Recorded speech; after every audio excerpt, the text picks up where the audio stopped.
বাড়ির উঠানে কলা গাছের কাঁদি পেকে গেছে। ছেলে সিডি এনে কাঁদি কাটতে উঠেছে। আমি নিচে দাঁড়িয়ে সাহায্য করছি। কাঁদি কাটার পর সে নিচে নামিয়ে দিল অনেকগুলো পাকা কলা। আমি খুশি হয়ে বললাম, সুন্দর কলা হয়েছে। সে একটা কলা ছিলে আমার মুখে দিল। সত্যিই খুব মিষ্টি। সে নিজেও একটা খেল। তারপর কলা গাছের পাতার নিচে দাঁড়িয়ে আমার দিকে তাকিয়ে বলল, মা, এই কলার মতোই তুমি আমার কাছে মিষ্টি। আমি হাসলাম। কিন্তু সে আরও কাছে এসে বলল, মা, আমি সত্যি বলছি। আমি তোমাকে ভালোবাসি।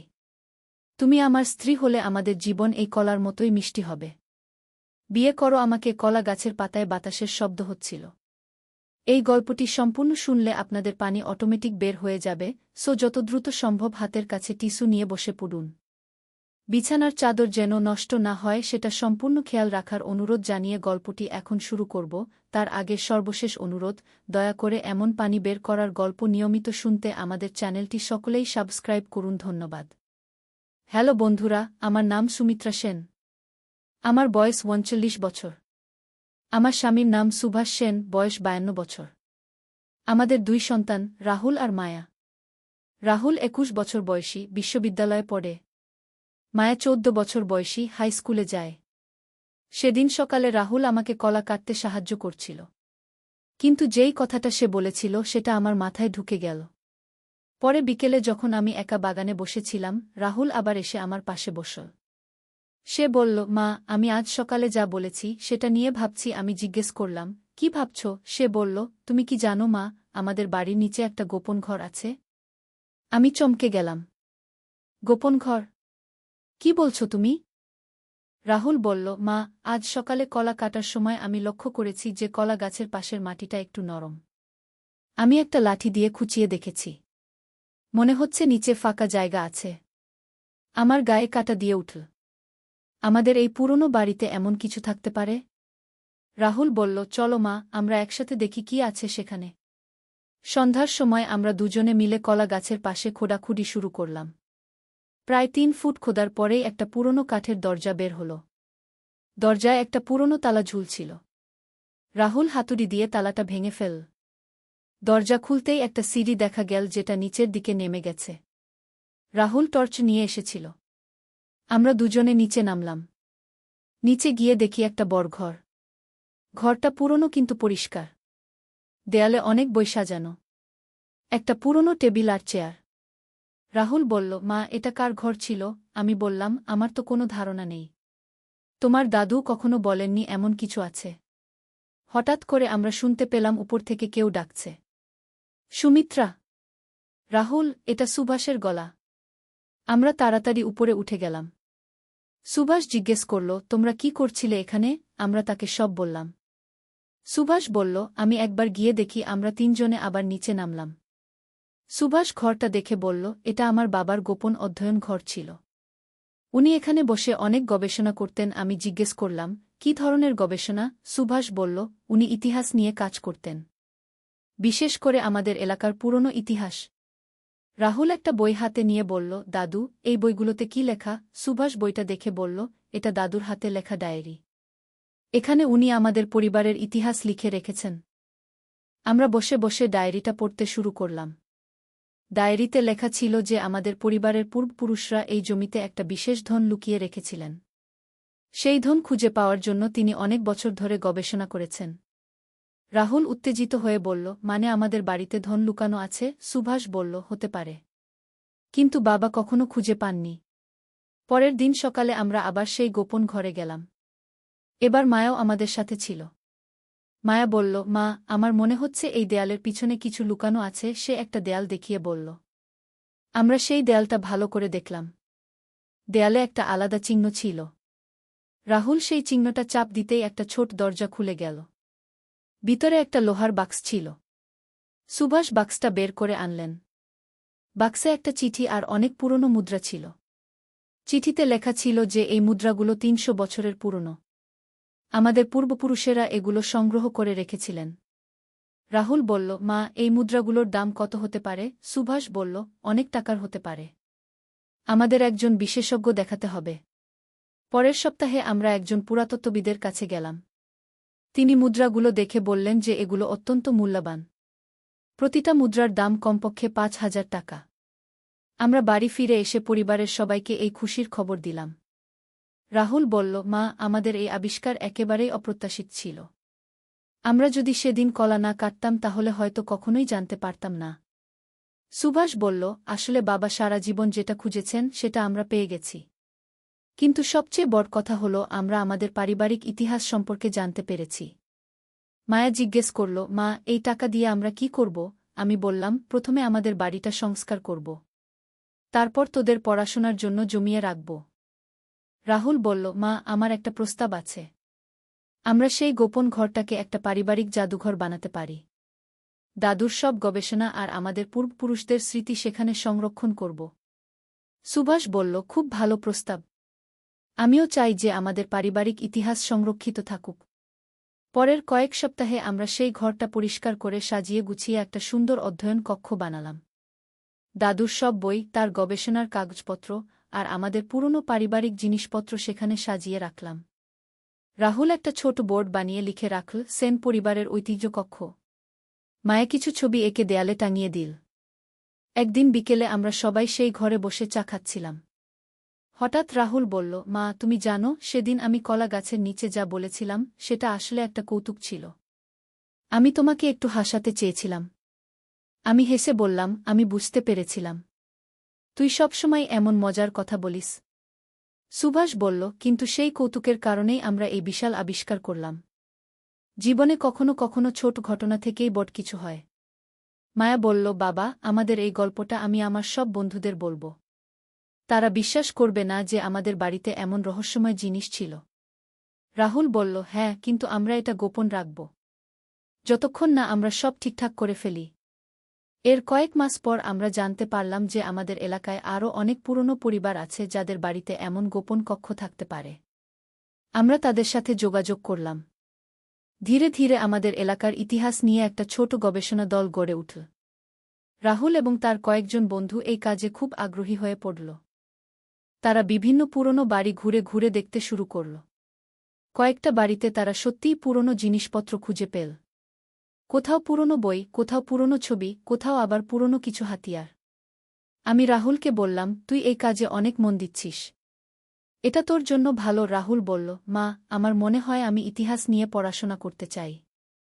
দাদুর মতো আমিও গবেষণা করব। সুভাষ খুশি হয়ে বলল, তোর দাদু যদি জীবিত থাকতেন তাহলে কত খুশি হতেন। তার স্বপ্ন তুই পূরণ করবি। একদিন রাহুল একটা পুরনো ম্যাপ নিয়ে এলো।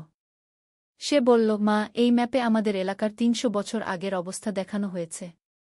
আমি দেখতে পাচ্ছি যে আমাদের বাড়ির চারপাশে আরও কয়েকটা গোপন স্থান থাকতে পারে। আমরা সবাই মিলে সেই ম্যাপ দেখলাম। সত্যিই মনে হচ্ছিল যে আমাদের এলাকায় আরও রহস্য লুকিয়ে আছে। পরের সপ্তাহান্তে আমরা পুরো পরিবার মিলে একটা ছোট অভিযান করলাম। ম্যাপ অনুসরণ করে আমরা এলাকার বিভিন্ন জায়গায় গেলাম। একটা পুরনো পুকুরের পাশে আমরা কিছু পুরনো ইটের টুকরো পেলাম। মায়া বলল, এখানে হয়তো কোনো পুরনো দালান ছিল। রাহুল মাটিতে একটা ধাতব যন্ত্র নিয়ে ঘুরছিল। হঠাৎ যন্ত্রটা আওয়াজ করতে শুরু করল। এখানে নিচে কিছু ধাতব জিনিস আছে, সে বলল। আমরা সেখানে খোঁড়াখুড়ি করলাম। বেশ কিছুক্ষণ পর একটা পুরনো তামার পাত্র বের হল। পাত্রের ভিতরে কিছু পুরনো চিঠি ছিল। সুভাষ চিঠিগুলো পড়ে বলল, এগুলো আমাদের এলাকার জমিদারদের চিঠি। এখানে অনেক গুরুত্বপূর্ণ ইতিহাস লেখা আছে। এভাবে প্রায় ৬ মাস ধরে আমরা আমাদের এলাকার বিভিন্ন জায়গায় অনুসন্ধান চালালাম। প্রতিবার আমরা কিছু না কিছু নতুন জিনিস খুঁজে পেলাম। রাহুল এই সব অভিজ্ঞতা নিয়ে একটা বই লেখা শুরু করল। বইয়ের নাম দিল লুকানো ইতিহাসের সন্ধানে। মায়াও তার সাথে ছবি এঁকে সাহায্য করল। একদিন একজন পত্রিকার সাংবাদিক আমাদের বাড়িতে এলেন। তিনি আমাদের আবিষ্কার সম্পর্কে জানতে পেরেছিলেন। তিনি আমাদের সাথে কথা বলে একটা বড় খবর ছাপালেন। সেই খবর বের হওয়ার পর অনেক মানুষ আমাদের বাড়িতে আসতে শুরু করল। কেউ আমাদের গোপন কক্ষ দেখতে চাইছিল, কেউ আমাদের আবিষ্কারের গল্প শুনতে চাইছিল। আমি রাহুলকে বললাম, এত মানুষ আসছে, আমাদের একটা নিয়ম করতে হবে। রাহুল বলল, ঠিক কথা মা। আমরা সপ্তাহে ২ দিন করে মানুষজনকে দেখাতে পারি। সুভাষ বলল, আর একটা ছোট ফি রাখতে পারি। সেই টাকা দিয়ে আমাদের গবেষণার কাজ চালাব। এভাবে আমাদের বাড়ি ধীরে ধীরে একটা ছোট জাদুঘরে পরিণত হল। মানুষ আসত, আমাদের গল্প শুনত, গোপন কক্ষ দেখত, আর আমাদের সংগ্রহ করা পুরনো জিনিসগুলো দেখত। রাহুলের বইও ছাপা হল। বইটা বেশ জনপ্রিয় হল। অনেক স্কুল কলেজের ছেলেমেয়েরা আমাদের কাছে আসতে শুরু করল ইতিহাস নিয়ে জানতে। মায়াও তার স্কুলে আমাদের এই অভিজ্ঞতা নিয়ে একটা প্রেজেন্টেশন দিল। তার শিক্ষকেরা খুব প্রশংসা করলেন। একদিন রাহুল বলল, মা, আমাদের এই যাত্রা শুরু হয়েছিল কলা কাটার একটা সাধারণ ঘটনা থেকে।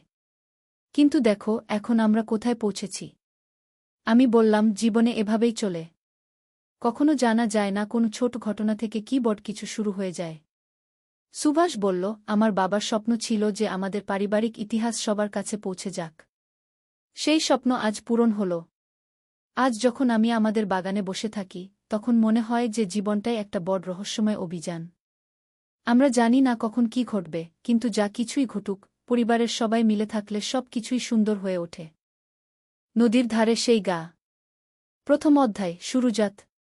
পদ্মা নদীর ধারে একটা ছোট্ট গ্রাম ছিল, নাম তার রূপসী গ্রাম। গ্রামের নাম শুনলেই মনে হতো কত সুন্দর হবে। আর সত্যিই গ্রামটা ছিল অপূর্ব সুন্দর। সবুজ ধানক্ষেত, নারিকেল আর সুপারি গাছের সারি, আর নদীর শীতল হাওয়া, সব মিলিয়ে এক স্বর্গের মতো জায়গা। এই গ্রামেই থাকত একটা ছেলে, নাম তার আলম। বয়স তখন 17 কি 18 হবে। ফর্সা রং, লম্বা চুল, আর চোখে একটা স্বপ্ন, বড় হয়ে সে লেখক হবে। প্রতিদিন সন্ধ্যায় নদীর ধারে বসে সে লিখত তার ডায়েরিতে। কখনো কবিতা, কখনো গল্প, কখনো শুধু মনের কথা। আলমের বাবা মোক্তার সাহেব ছিলেন গ্রামের স্কুলের প্রধান শিক্ষক। মা রহিমা বেগম ছিলেন একজন নরম মনের মহিলা, যিনি সবসময় সবার জন্য রান্না করতেন। তাদের ছোট্ট টিনের চালের বাড়িটা ছিল গ্রামের মাঝখানে। আলমের একটা ছোট বোন ছিল, সামিয়া। বয়স তার 10 বছর। চঞ্চল, দুষ্টু, কিন্তু খুব মিষ্টি। সে সবসময় ভাইয়ের পিছন পিছন ঘুরত। ভাইয়া, আমাকে নিয়ে চলো না। এই ছিল তার প্রিয় সংলাপ। দ্বিতীয় অধ্যায়, নতুন প্রতিবেশী। একদিন গ্রামে নতুন একটা পরিবার এলো। তারা ঢাকা থেকে এসেছিল। বাবা একজন সরকারি চাকরিজীবী, বদলি হয়ে এই উপজেলায় এসেছেন। তাদের সাথে ছিল একটা মেয়ে, নাম তার তানিয়া। তানিয়া ছিল আলমের সমবয়সী। লম্বা চুল, বড় বড় চোখ, আর মুখে সবসময় একটা হাসি। সে ছিল খুবই পড়ুয়া। বই পড়তে তার খুব ভালো লাগত। প্রথম দিন যখন সে গ্রামের স্কুলে ভর্তি হল, তখন সবাই অবাক হয়ে তাকে দেখছিল। শহুরে মেয়ে, কিন্তু কোনো অহংকার নেই।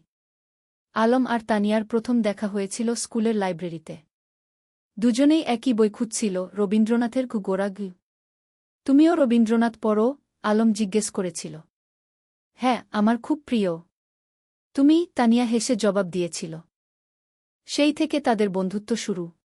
প্রতিদিন স্কুলে, লাইব্রেরিতে, আর কখনো কখনো নদীর ধারে বসে তারা গল্প করত। সাহিত্য নিয়ে, জীবন নিয়ে, স্বপ্ন নিয়ে। তৃতীয় অধ্যায়, স্বপ্নের কথা। একদিন সন্ধ্যায় নদীর ধারে বসে আলম তানিয়াকে বলল, জানো, আমি বড় হয়ে লেখক হতে চাই। এমন গল্প লিখব যেগুলো মানুষের মন ছুঁয়ে যাবে গু। তানিয়া মৃদু হেসে বলল, তুমি পারবে। তোমার লেখার হাত খুব ভালো। তুমি যা লিখো তাতে আন্তরিকতা আছে গি। তুমি কি হতে চাও? আলম জিজ্ঞেস করল। আমি শিক্ষিকা হতে চাই। গ্রামের মেয়েদের পড়াতে চাই। দেখো না, এখানে কত মেয়ে স্কুলেই যায় না। আমি চাই সবাই পড়াশোনা করুক। তানিয়ার কথা শুনে আলম অবাক হল। এতটা সরল, এতটা নিঃস্বার্থ স্বপ্ন। তুমি সত্যিই অসাধারণ, আলম বলল। তানিয়া লজ্জা পেয়ে বলল, আরে না, আমি সাধারণ। তবে হ্যাঁ, আমি মানুষের জন্য কিছু করতে চাই। সেদিন থেকে আলমের মনে তানিয়ার জন্য একটা বিশেষ জায়গা তৈরি হল। সে বুঝতে পারছিল না এটা কি অনুভূতি, কিন্তু তানিয়াকে না দেখলে তার দিন ভালো যেত না। চতুর্থ অধ্যায়, বর্ষাকাল। বর্ষা এলো। পদ্মা নদী ফুলে ফেপে উঠল। চারিদিকে পানি আর পানি। স্কুল বন্ধ হয়ে গেল। বৃষ্টি থামার নাম নেই। একদিন সন্ধ্যায় আলম দেখল তানিয়া তাদের বাড়ির সামনে দাঁড়িয়ে আছে, ভিজে একদম। কি হয়েছে? এভাবে বৃষ্টিতে ভিজে আসলে কেন? আলম চিন্তিত হয়ে জিজ্ঞেস করল। আমার বই। আমার প্রিয় বইটা। আমি নদীর ধারে রেখে এসেছিলাম। পানিতে ভেসে যাবে কি? তানিয়া কাঁদো কাঁদো স্বরে বলল। আলম কিছু না ভেবে ছাতা নিয়ে বেরিয়ে পড়ল। বৃষ্টি তখন মুষলধারে পড়ছে। সে নদীর ধারে গিয়ে দেখল তানিয়ার বইটা একটা পাথরের নিচে চাপা পড়ে আছে, কিন্তু পানি প্রায় সেখানে পৌঁছে গেছে। সে দ্রুত বইটা তুলে নিল। সৌভাগ্যবশত বইটা পুরোপুরি ভিজেনি। সে তার শার্টের ভিতরে বইটা লুকিয়ে বাড়ি ফিরল। তানিয়া যখন বইটা পেল তার চোখে পানি এসে গেল। তুমি এতটা করলে আমার জন্য? তুমি আমার বন্ধু। বন্ধুর জন্য এটুকু তো করাই যায়, আলম হেসে বলল। সেদিন থেকে তানিয়াও বুঝতে পারল আলম তার কাছে শুধু একজন বন্ধু নয়, আরও বেশি কিছু। পঞ্চম অধ্যায়, গ্রামের মেলা। শরৎকাল এলো। গ্রামে বড় মেলা বসল। নৌকা বাইচ, পুতুল নাচ, জারি গান, কত কিছু। সারা গ্রামে উৎসবের আমেজ। আলম আর তানিয়া একসাথে মেলা ঘুরছিল। স্বামীও ছিল তাদের সাথে। সে দুষ্টুমি করে বলল, ভাইজা, তানিয়া আপু তোমার বউ হবে? আলম আর তানিয়া দুজনেই লজ্জা পেয়ে গেল। আলম স্বামীয়াকে বকা দিল, কিন্তু মনে মনে সে ভাবছিল, সত্যিই তো, তানিয়াকে ছাড়া তার জীবন অসম্পূর্ণ মনে হয়। মেলায় একটা পুতুলের দোকানে তানিয়া একটা সুন্দর পুতুল দেখে মুগ্ধ হয়ে গেল। কিন্তু দাম শুনে হতাশ হল, 50 টাকা। তার কাছে এত টাকা ছিল না। আলম চুপি চুপি পুতুলটা কিনে নিল। মেলা শেষে যখন বাড়ি ফিরছিল তখন সে তানিয়াকে পুতুলটা দিল। এটা তুমি আমার জন্য? তানিয়া অবাক হয়ে বলল। তুমি যেটা চেয়েছিলে সেটা তোমার হওয়া উচিত, কি? আলম মৃদু হেসে বলল। তানিয়া পুতুলটা বুকে জড়িয়ে ধরল। ধন্যবাদ, আলম। তুমি সত্যিই খুব ভালো। সেদিন রাতে আলম তার ডায়েরিতে লিখল, আজ আমি বুঝেছি ভালোবাসা কাকে বলে। যাকে দেখলে বুক ভরে যায়, যার জন্য নিজের সবকিছু দিয়ে দিতে ইচ্ছা করে, সেই তো ভালোবাসা। ষষ্ঠ অধ্যায়, সংকট। কিন্তু জীবন তো সবসময় সুখের থাকে না। একদিন আলমের বাবা হঠাৎ অসুস্থ হয়ে পড়লেন। ডাক্তার বলল তাকে ঢাকায় নিয়ে যেতে হবে ভালো চিকিৎসার জন্য। আলম দুশ্চিন্তায় পড়ে গেল। ঢাকায় যেতে হলে অনেক টাকা লাগবে। তাদের পরিবার তো সচ্ছল নয়। তানিয়া যখন এ খবর পেল সে তার বাবাকে বলল। তানিয়ার বাবা একজন ভালো মানুষ ছিলেন। তিনি আলমের বাবার চিকিৎসার জন্য টাকা দিতে রাজি হলেন। না না, এভাবে আমরা নিতে পারব না, মোক্তার সাহেব বললেন। আপনি আমার মেয়ের শিক্ষকের বাবা। আমার দায়িত্ব আপনার সেবা করা, তানিয়ার বাবা বললেন। শেষ পর্যন্ত আলমের বাবাকে ঢাকায় নিয়ে যাওয়া হল। আলম আর তার মা তার সাথে গেল। সামিয়া থেকে গেল গ্রামে তানিয়াদের বাড়িতে। ঢাকায় থাকতে হল প্রায় 1 মাস। সেই 1 মাস আলম প্রতিদিন তানিয়াকে চিঠি লিখত। মোবাইল ফোন তো তখন সবার ছিল না। চিঠি ছিল যোগাযোগের মাধ্যম। তানিয়াও প্রতিদিন চিঠির অপেক্ষায় থাকত। আলমের চিঠি পড়ে সে বুঝতে পারত আলম কতটা কষ্টে আছে, কতটা দুশ্চিন্তায় আছে। সে নিজেও আলমের জন্য দোয়া করত। সপ্তম অধ্যায়, ফিরে আসা। অবশেষে মোক্তার সাহেব সুস্থ হয়ে উঠলেন। ডাক্তার বললেন এখন তিনি বাড়ি যেতে পারবেন। কিন্তু সতর্ক থাকতে হবে। যেদিন আলম গ্রামে ফিরল সেদিন পুরো গ্রাম খুশিতে আত্মহারা। সবাই মোক্তার সাহেবকে দেখতে এলো। তানিয়াও এলো স্বামীয়াকে নিয়ে। আলম তানিয়াকে দেখে বলল, তোমার চিঠিগুলো আমাকে শক্তি দিয়েছে। ঢাকায় যখন খুব কষ্ট লাগত তখন তোমার চিঠি পড়ে আবার ভালো লাগত। আমি জানতাম তুমি ফিরে আসবে। আমি বিশ্বাস রাখিনি, হারাইনি, তানিয়া মৃদু হেসে বলল। সেদিন বিকেলে নদীর ধারে বসে আলম তানিয়াকে বলল, তানিয়া, আমি তোমাকে কিছু বলতে চাই। বলো, তানিয়া বলল। আমি তোমাকে ভালোবাসি। ঢাকায় থাকার সময় প্রতিটা মুহূর্তে তোমার কথা মনে পড়েছে। তুমি ছাড়া আমার জীবন অর্থহীন। তানিয়া কিছুক্ষণ চুপ করে রইল। তারপর বলল, আমিও তোমাকে ভালোবাসি, আলম। কিন্তু আমরা এখনো ছোট। আমাদের পড়াশোনা শেষ করতে হবে, নিজেদের প্রতিষ্ঠিত করতে হবে। তারপর আমরা একসাথে থাকব। আলম তার কথা শেষ করল। হ্যাঁ, একসাথে থাকব, তানিয়া হেসে মাথা নাড়ল। অষ্টম অধ্যায়, সময়ের পরীক্ষা। পরের কয়েক বছর দ্রুত কেটে গেল। আলম আর তানিয়া দুজনেই খুব ভালো ছাত্র ছিল। এসএসসি পরীক্ষায় দুজনেই জিপিএ 5 পেল। এরপর তারা ঢাকায় কলেজে ভর্তি হল। আলম নটরডেম কলেজে আর তানিয়া হলিক্রস কলেজে। গ্রাম ছেড়ে শহরে আসতে হল। শহরের জীবন ছিল অন্যরকম। ব্যস্ততা, ভিড়, শব্দ, সবকিছু গ্রামের থেকে আলাদা। কিন্তু আলম আর তানিয়া তাদের লক্ষ্য থেকে বিচলিত হল না। প্রতি সপ্তাহান্তে তারা দেখা করত। কখনো রমনা পার্কে, কখনো টিএসসিতে, কখনো কোনো বইয়ের দোকানে। তারা একে অপরকে উৎসাহ দিত, সাহস দিত। এইচএসসি পরীক্ষায়ও দুজনেই ভালো ফল করল। আলম ঢাকা বিশ্ববিদ্যালয়ে বাংলা সাহিত্যে ভর্তি হল, আর তানিয়া শিক্ষা বিভাগে। কিন্তু বিশ্ববিদ্যালয়ের জীবনে নতুন চ্যালেঞ্জ এল। রাজনীতি, সেশনজট, আর্থিক সংকট, নানা সমস্যা। কখনো কখনো আলমের মনে হতো সে হয়তো লেখক হতে পারবে না। তানিয়াও মাঝে মাঝে হতাশ হতো। কিন্তু তারা একে অপরকে সাহায্য করত। আলম যখন হতাশ হতো, তানিয়া তাকে মনে করিয়ে দিত তার স্বপ্নের কথা। তানিয়া যখন ভেঙে পড়ত, আলম তাকে শক্তি যোগাত। নবম অধ্যায়, স্বপ্ন পূরণের পথে। স্নাতক শেষ করার পর আলম একটা পত্রিকায় চাকরি পেল, সাংবাদিক হিসেবে। বেতন খুব বেশি না, কিন্তু লেখার সুযোগ ছিল। সে ফিচার লিখত, গল্প লিখত।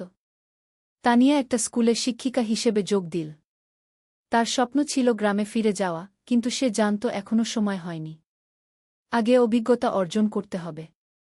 একদিন আলম একটা প্রকাশনা সংস্থায় তার লেখা গল্পের পাণ্ডুলিপি জমা দিল। সে একটা উপন্যাস লিখেছিল, নদীর ধারে সেই গাগু।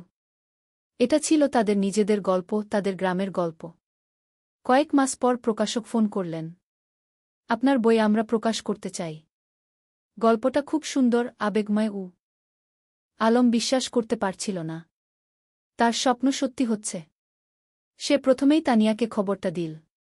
আমি জানতাম তুমি পারবে। তুমি তো সত্যিই লেখক। তানিয়া খুশিতে আটখানা। বইটা প্রকাশিত হওয়ার পর বেশ সাড়া পড়ে গেল। পাঠকরা ভালো সাড়া দিল। সমালোচকরাও প্রশংসা করল। দশম অধ্যায়, ঘরে ফেরা। 5 বছর পর আলম আর তানিয়া সিদ্ধান্ত নিল তারা গ্রামে ফিরে যাবে। ঢাকায় তারা যা অর্জন করতে চেয়েছিল তা করেছে। এখন সময় এসেছে নিজেদের শেকদে ফিরে যাওয়ার।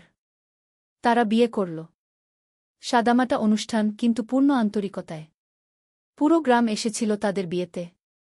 তোমরা আমাদের গর্ব, মুক্তার সাহেব আবেগে বললেন। বিয়ের পর তারা গ্রামেই থেকে গেল। আলম লেখালেখি চালিয়ে গেল। সে গ্রামের গল্প লিখত, সাধারণ মানুষের গল্প। তার বই পরপর সফল হতে লাগল। তানিয়া গ্রামে একটা স্কুল খুল। বিনামূল্যে গরিব মেয়েদের পড়াতে লাগল। সে তার স্বপ্ন পূরণ করছিল। একাদশ অধ্যায়, নতুন প্রজন্ম। 3 বছর পর তাদের একটা মেয়ে হল। নাম রাখল রূপা। ছোট্ট, ফুটফুটে, ঠিক যেন তানিয়ার মতো। রূপা বড় হতে লাগল গ্রামের মুক্ত পরিবেশে। নদীর ধারে খেলা, মাঠে দৌড়ানো, গাছে চড়া, সবকিছু। আলম তাকে গল্প শোনাত, তানিয়া তাকে পড়াত। একদিন রূপা জিজ্ঞেস করল, বাবা, তুমি আর মা কিভাবে পরিচিত হলে? আলম হেসে বলল, সেটা একটা লম্বা গল্প মা। একদিন তোমাকে পুরো গল্প শোনাব গু। এখন শোনাও না, রূপা জেদ করল। আলম তানিয়ার দিকে তাকাল। তানিয়া হেসে মাথা নাড়ল। ঠিক আছে, শোনো তাহলে। অনেক বছর আগে এই নদীর ধারে 2 ছেলে মেয়ে পরিচিত হয়েছিল। দ্বাদশ অধ্যায়, পূর্ণতা। বছর কেটে গেল। আলমের বই এখন দেশজুড়ে জনপ্রিয়। সে একজন প্রতিষ্ঠিত লেখক। কিন্তু খ্যাতি তাকে বদলায়নি। সে এখনও সেই সরল, বিনলি আলম। তানিয়ার স্কুল এখন বড় হয়েছে। শত শত মেয়ে সেখানে পড়ছে। অনেকে এখন কলেজে, বিশ্ববিদ্যালয়ে। তানিয়া তাদের সবার কাছে একজন আদর্শ। একদিন সন্ধ্যায় নদীর ধারে বসে আলম তানিয়াকে বলল, তুমি জানো, এই জায়গাটাই আমার সবচেয়ে প্রিয়। এখানেই আমরা প্রথম একসাথে বসেছিলাম, স্বপ্নের কথা বলেছিলাম। আর এখন সেই স্বপ্ন পূরণ হয়েছে, তানিয়া বলল। শুধু পূরণই না, আরও বেশি কিছু পেয়েছি। তোমাকে পেয়েছি, রূপাকে পেয়েছি, এই সুন্দর জীবনটা পেয়েছি। রূপা তখন দৌড়ে এসে তাদের কোলে বসল। বাবা, আমি বড় হয়ে তোমার মতো লেখক হব। আলম হেসে মেয়ের মাথায় হাত বুলিয়ে দিল। তুমি যা হতে চাও তাই হবে মা। আমরা তোমার পাশে আছি। সূর্য তখন অস্ত যাচ্ছে নদীর ওপারে। লালকমলা আকাশ, নদীর শীতল বাতাস, আর পরিবারের উষ্ণতা, এর চেয়ে সুন্দর আর কি হতে পারে? ত্রয়োদশ অধ্যায়, গ্রামের উন্নয়ন।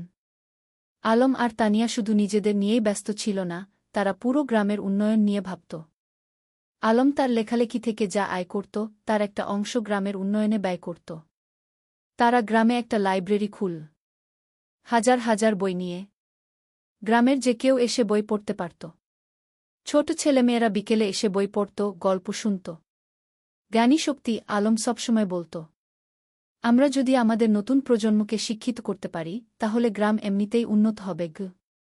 তানিয়া তার স্কুলে শুধু পড়াশোনাই শেখাত না, জীবন দক্ষতাও শেখাত। মেয়েদের শেখাত কিভাবে আত্মবিশ্বাসী হতে হয়, কিভাবে নিজের মতামত প্রকাশ করতে হয়, কিভাবে স্বাবলম্বী হতে হয়। শিক্ষা মানে শুধু বই পড়া নয়, তানিয়া বলত। শিক্ষা মানে জীবনকে বুঝতে শেখা, মানুষ হয়ে ওঠা। গ্রামের মানুষ তাদের এই প্রচেষ্টায় খুব খুশি ছিল।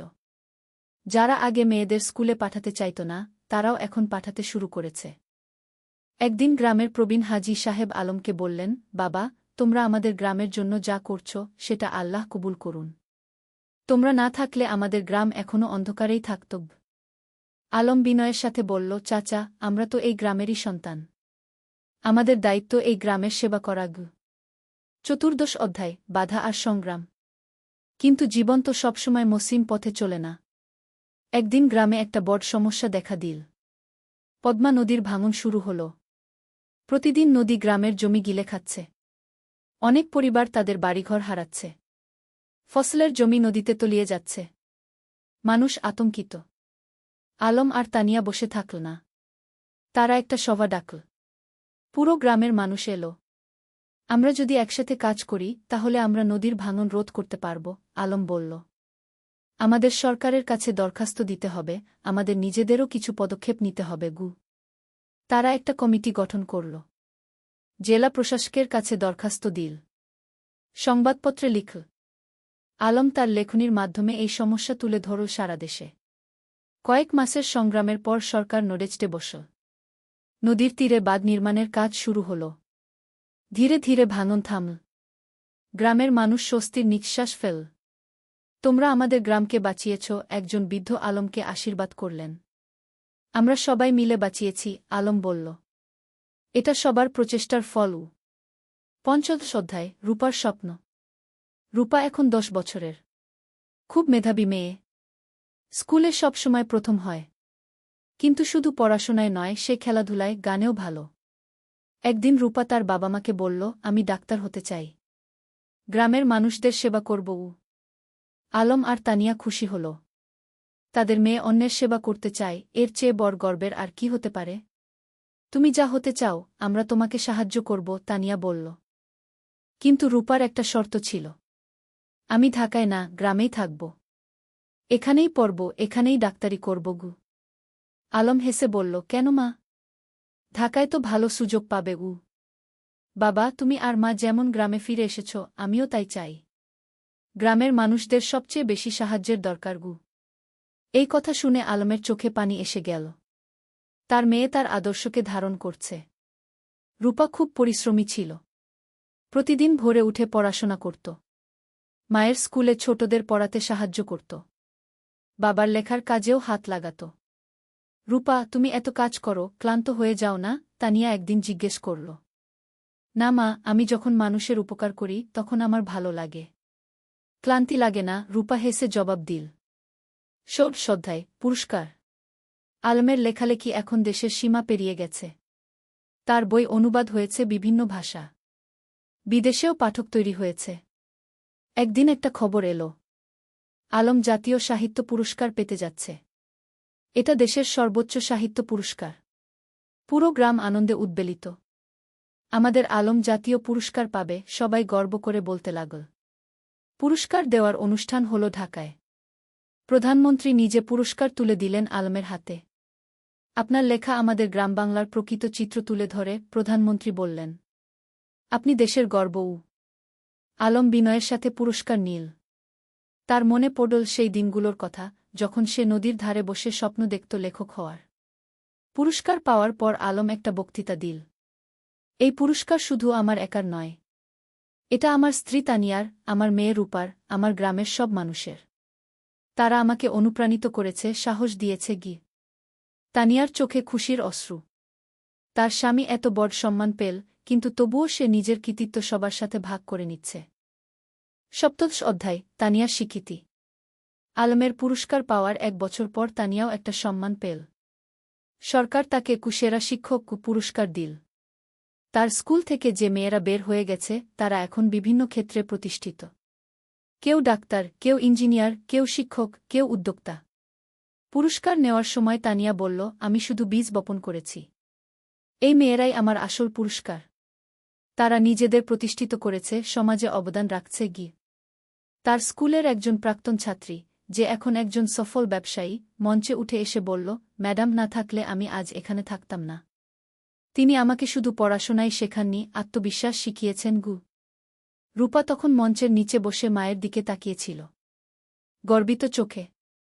আমার মা সত্যিই সেরা, সে মনে মনে বলল। অষ্টাদশ অধ্যায়, সময়ের প্রবাহ। আরও কয়েক বছর কেটে গেল। রূপা এখন অষ্টম শ্রেণীতে। খুব ভালো ছাত্রী। তার স্বপ্ন ডাক্তার হওয়ার, সেই স্বপ্ন এখনও অটুট। আলম এখনও লিখে যাচ্ছে।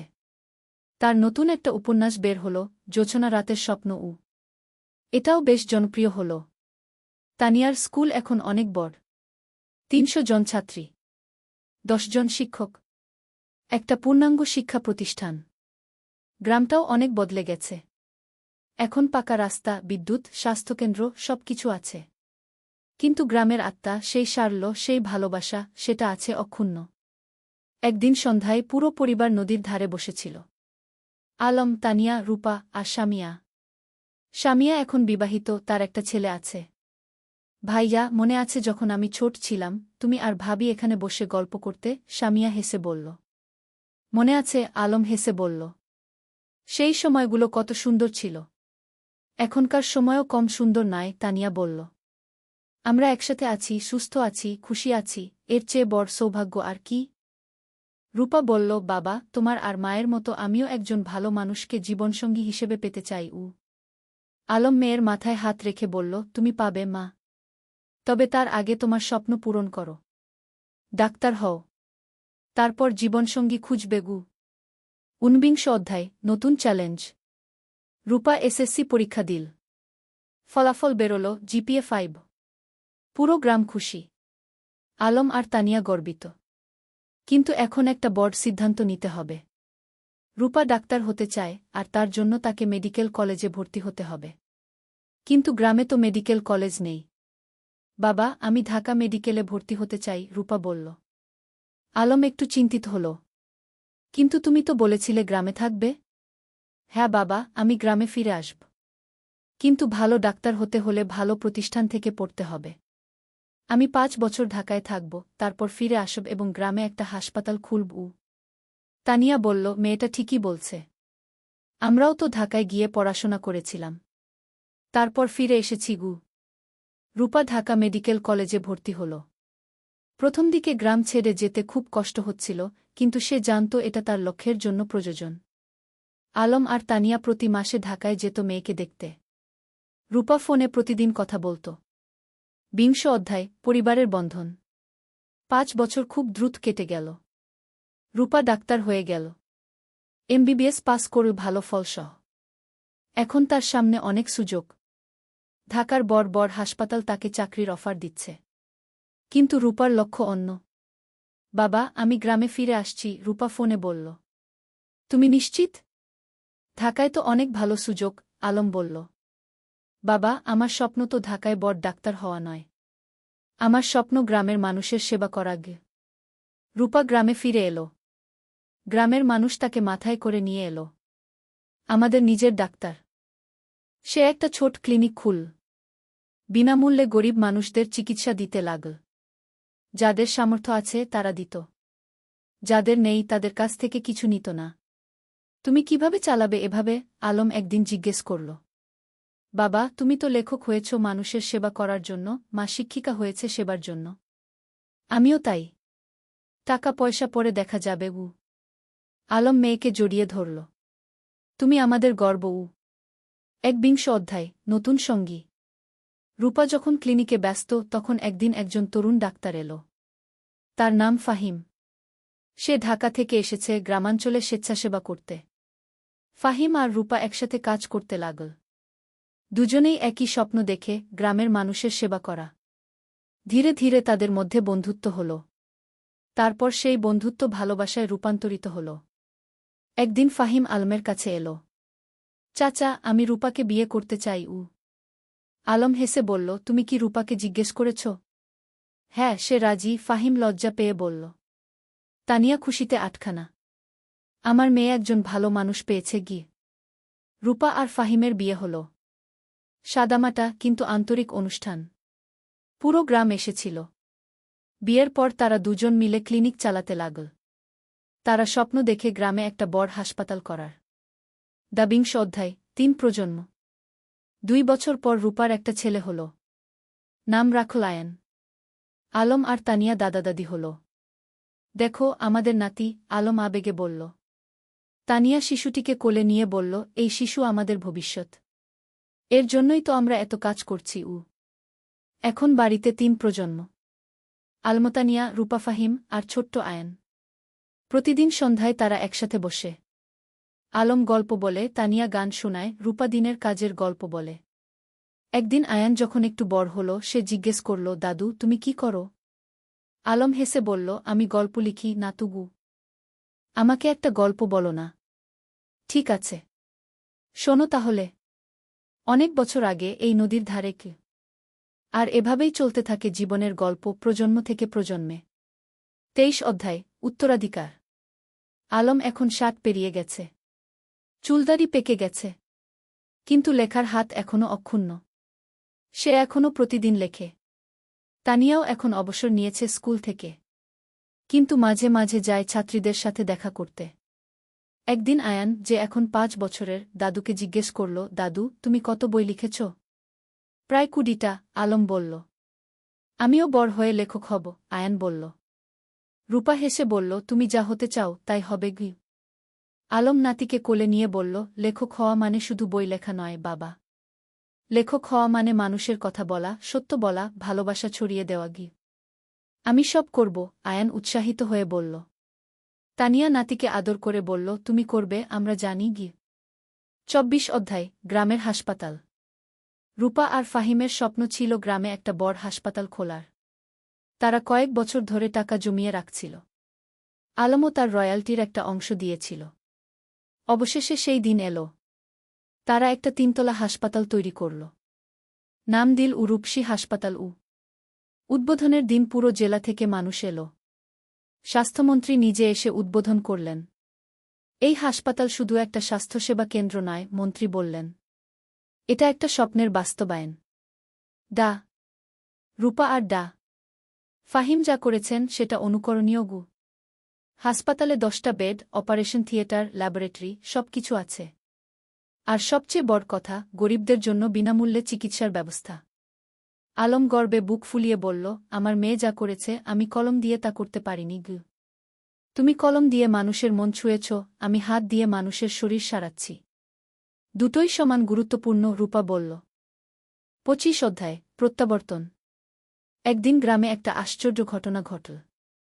যে ছেলেটা ৩০ বছর আগে গ্রাম ছেড়ে আমেরিকায় গিয়েছিল সে ফিরে এলো। তার নাম জামিল।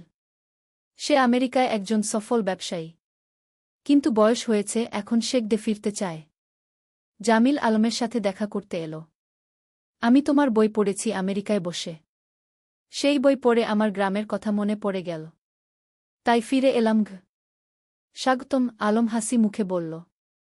জামিল বলল, আমি এই গ্রামের জন্য কিছু করতে চাই। তুমি কি পরামর্শ দাও? আলম ভাবল একটু। তারপর বলল, গ্রামে একটা কারিগরি প্রশিক্ষণ কেন্দ্র খোলো। যুবকদের হাতে কলমে কাজ শেখাও। তাহলে তারা চাকরি পাবে, স্বাবলম্বী হবে গু।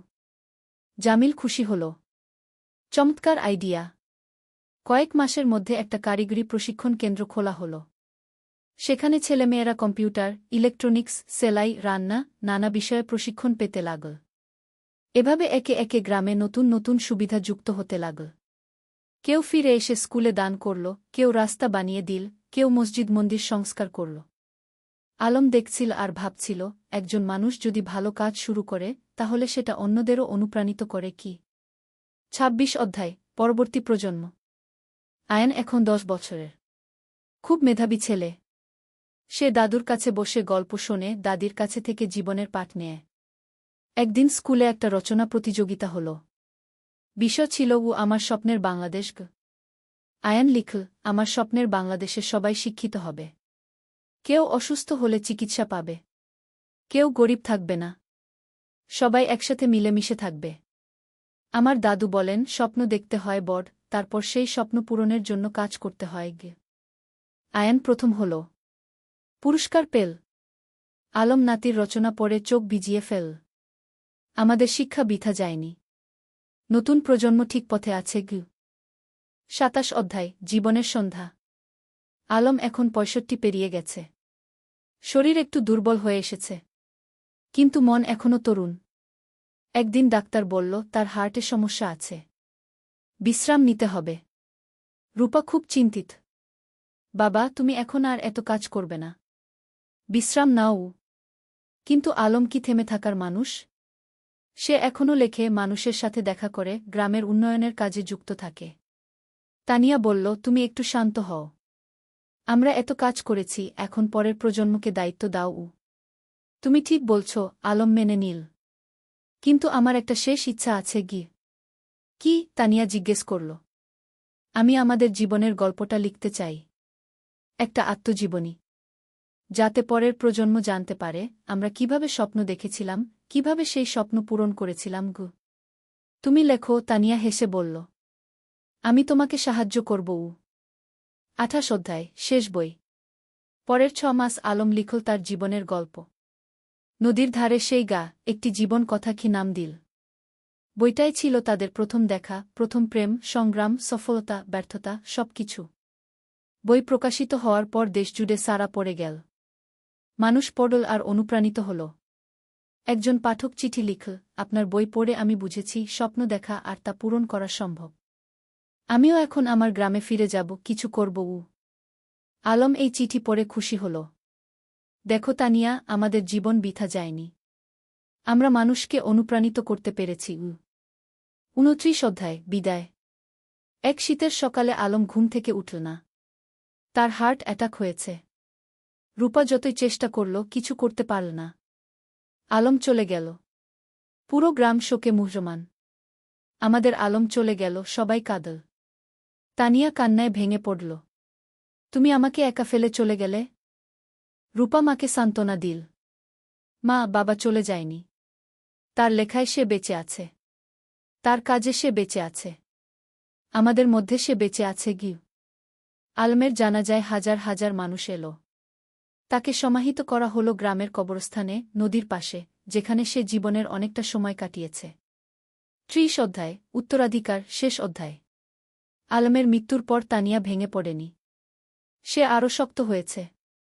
আলম চলে গেছে, কিন্তু তার স্বপ্ন চলে যায়নি। আমাকে সেই স্বপ্ন বাঁচিয়ে রাখতে হবে গু। সে গ্রামের লাইব্রেরিটাকে কি আলম স্মৃতি লাইব্রেরিকে নাম দিল। সেখানে আলমের সব বই রাখা হল। রূপা হাসপাতালে আরও বেশি মনোযোগী হল। বাবা চাইতেন আমি মানুষের সেবা করি। আমি তাই করব। ফাহিম তার পাশে থেকে সাহায্য করল। আয়ান, যে এখন ১৫ বছরের, দাদুর মতো লিখতে শুরু করল। সে গল্প লেখে, কবিতা লেখে। একদিন আয়ান তানিয়াকে তার লেখা একটা গল্প দেখাল। গল্পের নাম দাদুর স্বপ্ন।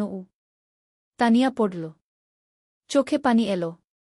তোমার দাদু বেঁচে আছে তোমার মধ্যে গি। বছরের পর বছর কেটে গেল। গ্রামটা আরও উন্নত হল। কিন্তু আলমকে কেউ ভুলল না। প্রতি বছর তার জন্মদিনে গ্রামে একটা সাহিত্য উৎসব হয়। তরুণ লেখকরা আসে, তাদের লেখা পড়ে। তানিয়া এখন ৮০ পেরিয়ে গেছে, কিন্তু এখনও প্রতিদিন স্কুলে যায়। ছাত্রীদের দেখে আসে। একদিন এক তরুণী তানিয়াকে জিজ্ঞেস করল, ম্যাডাম, আপনার আর আলম স্যারের গল্পটা কি সত্যি? তানিয়া হেসে বলল, হ্যাঁ, প্রতিটা শব্দ সত্যি। আমরা স্বপ্ন দেখেছিলাম, আর সেই স্বপ্ন পূরণ করেছিলাম গ। আমিও কি পারব? তরুণী জিজ্ঞেস করল। অবশ্যই পারবে, তানিয়া দৃঢ়তার সাথে বলল। শুধু স্বপ্ন দেখো, তারপর সেই স্বপ্ন পূরণের জন্য কাজ করো। আর কখনো হাল ছেড়ো না গি। সেদিন সন্ধ্যায় নদীর ধারে বসে তানিয়া আকাশের দিকে তাকাল। আলম, তুমি কি দেখছ? আমরা যা শুরু করেছিলাম তা এখনো চলছে। তোমার স্বপ্ন বেঁচে আছে গি। নদীর জল কুলকুল করে বয়ে যাচ্ছে। বাতাসে যেন আলমের কণ্ঠস্বর ভেসে এলো, আমি জানতাম তুমি পারবে। আমরা একসাথে এই স্বপ্ন দেখেছিলাম, তুমি তা বাঁচিয়ে রেখেছ। ধন্যবাদ, তানিয়া গু। তানিয়া হাসল। চোখে পানি, কিন্তু মুখে হাসি। ধন্যবাদ তোমাকে, আলম। তুমি আমার জীবনকে অর্থবহ করেছিলে সমাপ্তি। এই ছিল আলম আর তানিয়ার গল্প। দুটো সাধারণ মানুষ যারা অসাধারণ স্বপ্ন দেখেছিল। আর সেই স্বপ্ন শুধু নিজেদের জন্যই ছিল না, ছিল সবার জন্য।